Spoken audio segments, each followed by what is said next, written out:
You open your phone, quickly tap a button, and a few minutes later, a car pulls up right where you are standing on the sidewalk. No phone call, no waiting on a curb, waving your arm at passing taxis. No idea who is even coming until it finally shows up in front of you. That is Uber, and most of us use it every week without ever really thinking about what is actually happening behind the screen. So, how does tapping one simple button on your phone turn into a stranger driving you across town in their own personal car? We are going to walk through the whole thing from start to finish, using examples simple enough for a 5-year-old to follow. Let's start with the simple problem Uber was built to solve. Imagine you need a ride somewhere and you do not have a car available. In the old days, you would call a taxi company on the phone, tell them where you are, and then wait, sometimes for a long time, with no real idea when the car would actually show up outside your door. If you were standing on a street corner instead, you might have to wave your arm and hope an empty cab happened to drive past at the right moment. Uber looked at that whole mess and built an app that connects you directly to a driver nearby, showing you exactly where that car is on a map in real time. Now let's follow what actually happens when you request a ride. You open the app and type in where you want to go, along with where you are picking up from. The app shows you a full price before you even confirm anything, so you already know exactly what you are paying before the trip even officially starts. You tap the button to request a ride, and the app searches for nearby drivers who are logged in and currently available at that exact moment, checking who is closest and who can get to you the fastest. Once a driver accepts, you can watch their little car icon moving on the map toward you in real time, and you get their full name, their car model, and their exact license plate before they even arrive, so you know exactly who to look for when the car finally pulls up. Here's something a lot of people do not realize once they think about it for a second. Uber does not actually own any of the cars driving around, and it does not employ the drivers the way a taxi company employs its drivers. Almost every single Uber driver is an independent person using their own personal car, driving during whatever hours actually fit their own schedule and their own life. They sign up through the app, pass a thorough background check, and then they choose when to drive and when not to, without ever punching a clock or answering to a boss. Uber is really just the middleman connecting a rider who needs a trip with a driver who happens to be nearby and free. And the entire company was built around that one simple idea.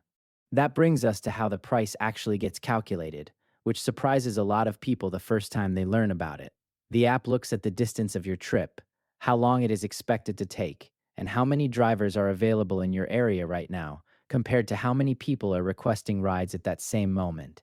If a lot of people want to ride at the same time and not many drivers are around, like during a concert letting out or a sudden storm rolling through, prices can climb higher for a while. This is called surge pricing, and it exists to convince more nearby drivers to log on and start picking people up when demand is high, since higher prices mean more money for the drivers willing to brave the busy streets. Now, here comes the part that surprises almost everyone the very first time they hear it explained clearly. Most people assume the driver keeps most of what you pay for the ride. That is not quite how the system actually works. When you pay for a ride, that money gets split between the driver and Uber itself. The driver usually keeps a large portion of the fare, but Uber takes a cut of every trip that happens on its platform, whether that trip lasts 5 short minutes or 50 long ones. Think of it like a shopping mall again, except this time the mall is invisible and lives entirely inside an app, quietly collecting a small piece of every transaction that happens inside its walls.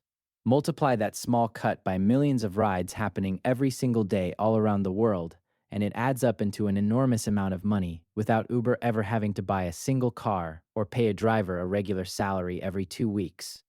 This turns out to be one of the smartest parts of the entire business. And here is exactly why it works so well. A traditional taxi company has to buy cars, insure them, maintain them, and pay drivers a wage whether business is slow or busy that day. Uber avoids almost all of that cost, since drivers use their own cars, pay for their own gas, and only get paid when they actually complete a trip for a real passenger. That means Uber can grow to a huge size without ever owning a fleet of vehicles or carrying nearly as much financial risk as a normal transportation company would. Uber also makes money in ways that have nothing to do with rides at all. Uber Eats lets people order food from restaurants without ever leaving their couch, and Uber takes a cut from the restaurant, a delivery fee from the customer, and sometimes a small fee from the driver too. Uber Freight connects trucking companies with businesses that need to move cargo across the country and beyond, working almost exactly like the Ride app but for 18-wheelers instead of everyday cars driving down the street. There is also advertising inside the app itself, where restaurants and brands pay to show up first when you are scrolling through your options, similar to paying for a better spot near the checkout counter at a grocery store. Now let's talk about how Uber keeps the whole system running safely and smoothly behind the scenes at all times. Every driver has to pass a background check before they are allowed to accept a single ride, and that check gets reviewed again from time to time. After each trip, both the rider and the driver rate each other, and those ratings genuinely matter far more than people expect. A driver with consistently low ratings can lose access to the app entirely, and the same rules apply to riders who behave badly or leave a mess during their trips. The app also tracks the entire route using GPS. So if anything unusual happens, there is a full record of exactly where the car went, how fast it was moving, and how long the trip took from beginning to end. Of course, keeping a system this large running is not free for Uber either. The company spends enormous amounts of money on technology, building and maintaining the app itself, running the servers that match millions of riders with millions of drivers every single day without ever slowing down. It also constantly improves the algorithm that decides pricing and matching, testing new versions to shave seconds off wait times. On top of that, it spends heavily on marketing to attract new riders and new drivers into cities where it wants to grow, along with support teams who handle problems, complaints, and safety concerns around the clock, every day of the year. There is also something worth understanding about why Uber grew so fast in cities all over the country in such a short amount of time. More drivers on the app means shorter wait times for riders, since there is almost always someone nearby ready to pick you up within a few minutes. Shorter wait times attract more riders who would rather open an app than deal with calling a taxi company and hoping for the best.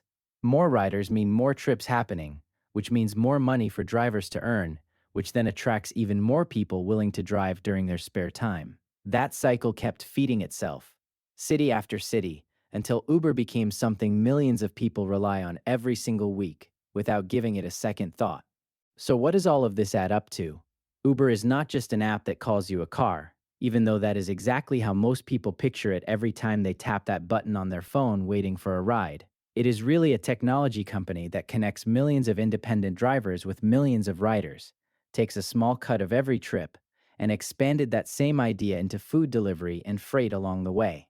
It never had to buy a single car to become one of the biggest transportation companies most people have ever used. Every time someone requests a ride, orders food through the app, or a truck gets booked through Uber Freight, real money flows back to Uber in a slightly different way. All of those pieces work together quietly behind the scenes, and that is exactly why a company that owns no cars became one of the most recognizable names in transportation around the entire world today.